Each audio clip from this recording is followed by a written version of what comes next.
Solo nos queda pendiente revisar lo relacionado con los supuestos o los requisitos de una regresión lineal. Los requisitos o los supuestos son la linealidad, que se determina por el ANOVA, la independencia, la homocedasticidad y la normalidad, que se identifican o determinan por los residuos, iremos viendo esto poco a poco, y la no colinealidad, que se evalúa en todas las variables predictoras. Entonces vamos a empezar por la linealidad. Ustedes bien recuerdan que en la linealidad hace referencia a justamente a poder usar este modelo de regresión lineal, y es que la fórmula aplique. ¿Se acuerdan de la fórmula? Y igual a beta 0 más beta 1x1 más beta 2x2, que es la fórmula o la ecuación para una línea. Entonces, a eso hace referencia, hay que demostrarlo. Si eso no se cumple, pues hay un error de especificación. Veamos cómo puede hacerse esto variable por variable. Podemos mirar por gráficos, cuadro de diálogo antiguo, dispersión de puntos, y entonces aquí podríamos ver, entrando la glucosa en ayunas en el eje Y y en el X la edad, podríamos ver que este es un gráfico. Evidentemente hay una correlación, se evidencia una correlación directa. Pero pues para poderlo asegurar tendríamos que irnos a contrastar la hipótesis, analizar correlación bivariada, correlacionamos, en este caso voy a entrar de una vez todas las variables, la glucosa con todas las demás es lo que nos interesa, dejamos resaltado Pearson, y podemos ver, la que nos interesa es la columna del final, la edad con la glucosa, la correlación existe, mire el valor de P es menor, en el sexo no existe, en el índice de masa corporal sí existe, presión arterial sí existe, nivel de triglicéridos también, HDL colesterol también, y glucosa también. Glucosa con glucosa no aplica. Entonces tenemos que existen correlaciones excepto con la variable sexo. Si no hay ese tipo de correlación lineal, entonces tendríamos que buscar qué tipo de correlación hay, pero eso pues se sale de la finalidad del curso. Solamente para mostrarles, se hace por analizar regresión, estimación curvilínea. Voy a dar el ejemplo solamente con la variable edad, y miren, podemos mirar si es lineal, cuadrática, pues elevado al cuadrado, compuesto, exponencial, cúbica, si es una potencia, si es logística. Bueno, podemos revisar todos los comportamientos. Esto pues es netamente informativo para cuando no aplica la lineal, pero estamos tratando la lineal.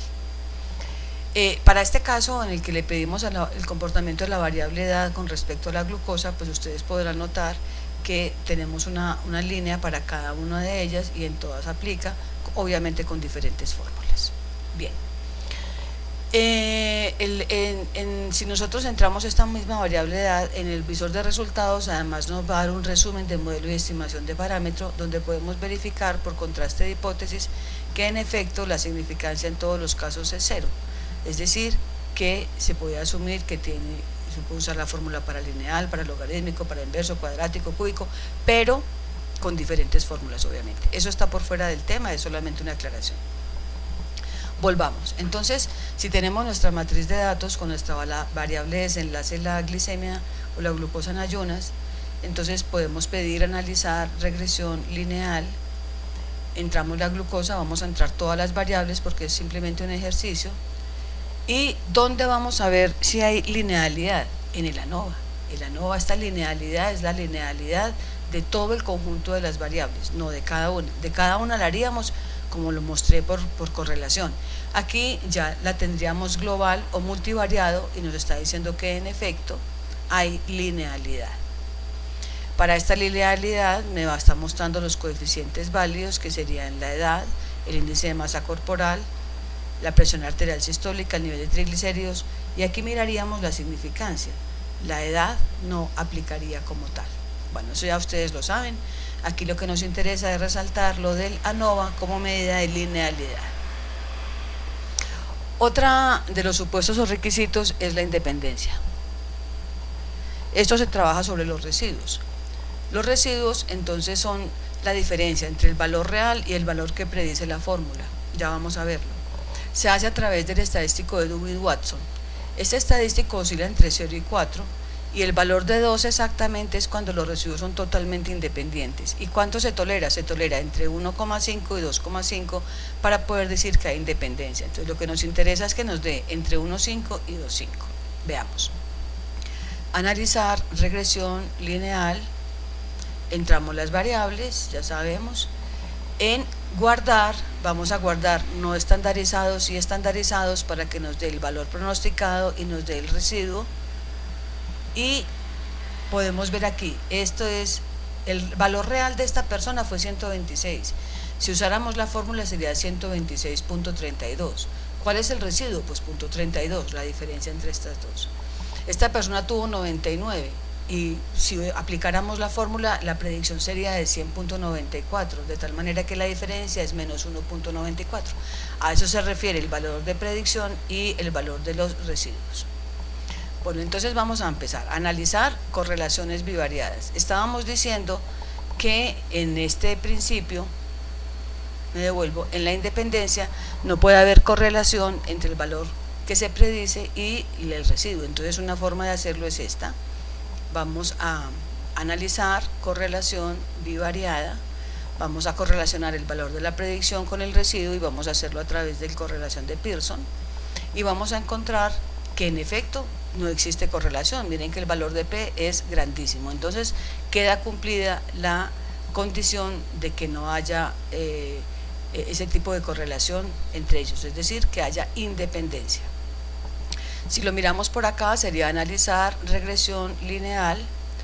Entonces, para tener un dato exacto, en estadísticos pedimos el Durbin-Watson, que es el que nos va a permitir medirlo en conjunto con todas las variables, y nos arroja el valor con el Durbin-Watson. Miren, recuerden que decíamos que entre 1,5 y 2,5 nos está generando un valor de 2,097, es decir, que estamos cumpliendo el requisito de independencia.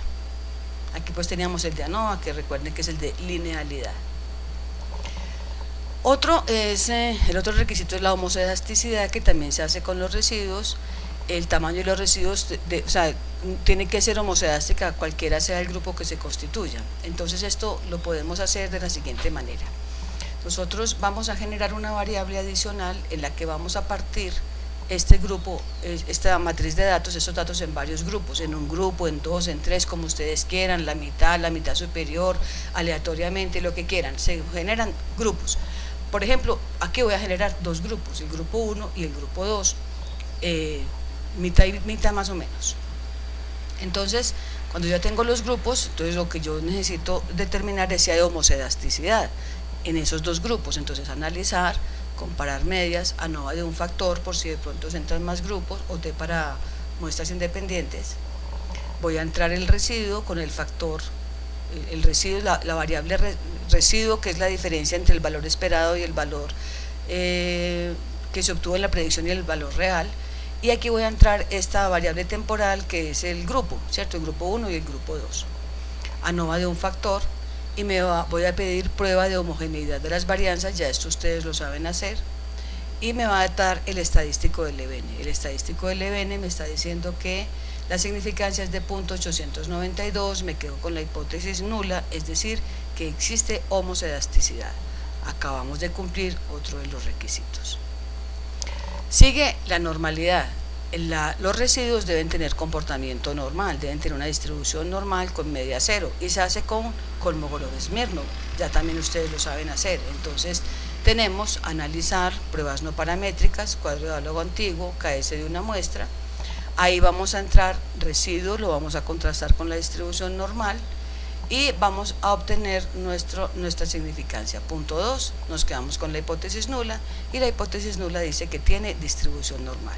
Acabamos de demostrar entonces que también tiene distribución normal, que sería el cuarto requisito o el cuarto supuesto.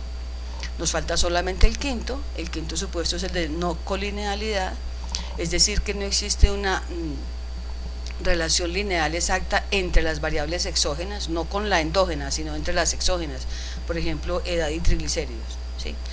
Eso genera unos índices de condición, aquí está la forma como se calculan, y lo que nos interesa es que en condiciones de no colinealidad estos índices no pueden superar el valor de 15. Entonces, cuando los índices de condición superan el 15, el valor 15 es porque existe colinealidad, o sea que no se cumpliría el supuesto. ¿Cómo lo haríamos?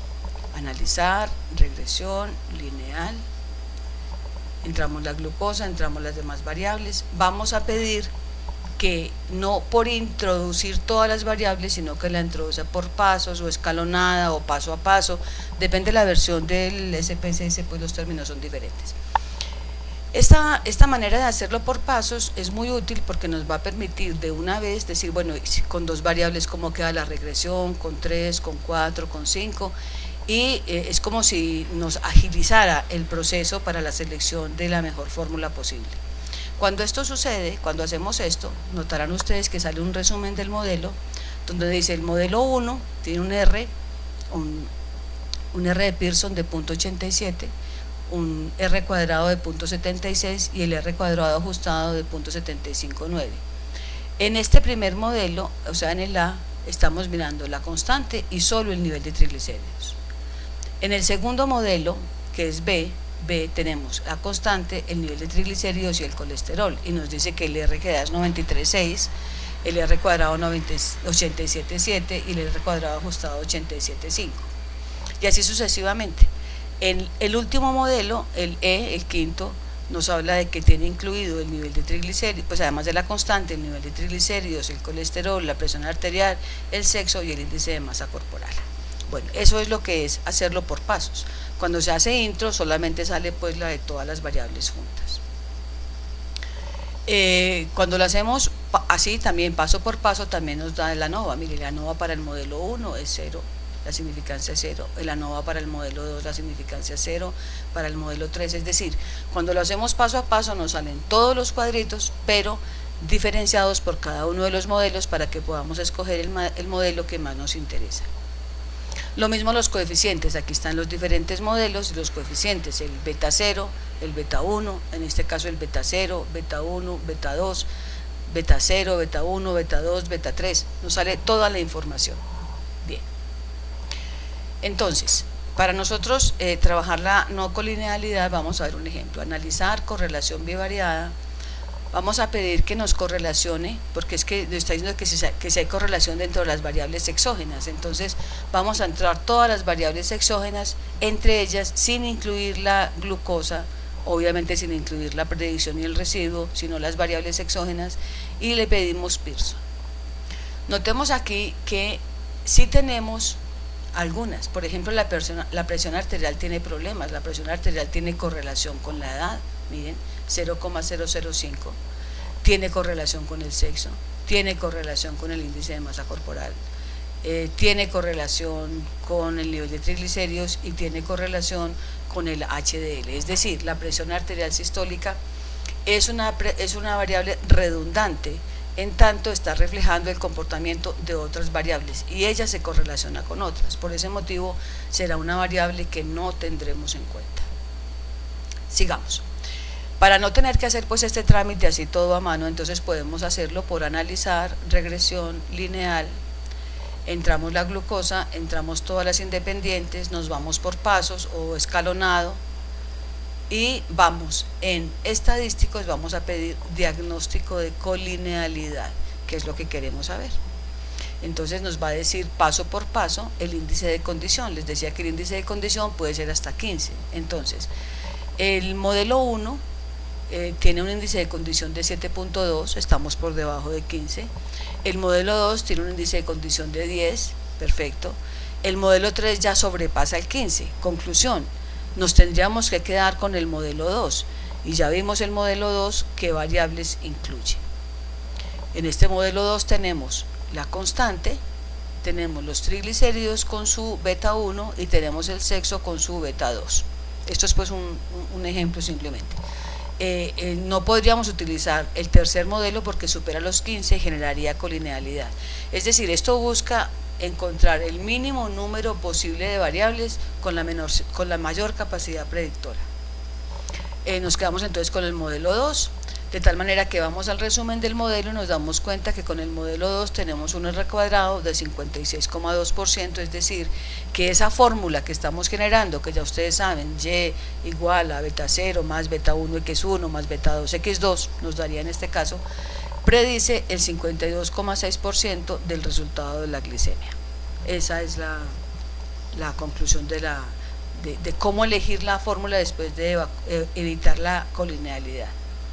Finalmente, y este ya será el taller pues como de evaluación definitiva, entonces la idea es que ustedes en la matriz de datos, requisitos, regresión, primero que todo hagan una descripción de las variables, me estoy refiriendo a un análisis univariado, realizar la regresión lineal paso por paso o por pasos o escalonada, diligenciar e interpretar los requisitos de linealidad, independencia, homocedasticidad, normalidad y no colinealidad, presentar la ecuación correspondiente al modelo que considera debe dejarse como definitivo y de decir cuál es el R cuadrado del mismo. Y con esto entonces estamos culminando la revisión del tema de este fin de semana. En el aula virtual quedan todas las indicaciones respecto a las fechas límite para la entrega de los talleres y la forma como se van a calificar. Gracias.